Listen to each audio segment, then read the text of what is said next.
giờ bán năm mét gần như đúng không anh?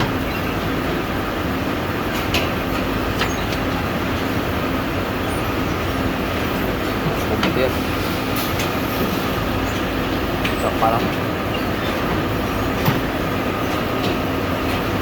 bảy cái không mất cái trên này lớn không?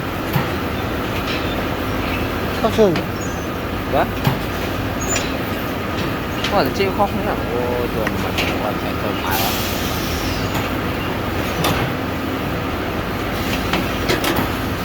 Terus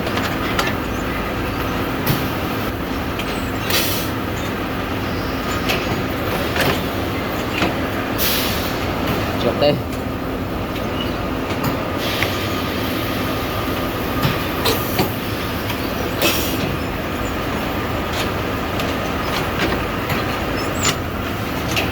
làm rồi các trường vào làm rồi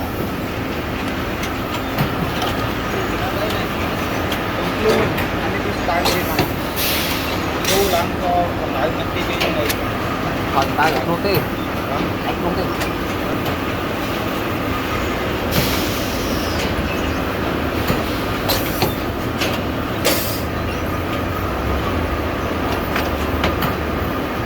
luộc đây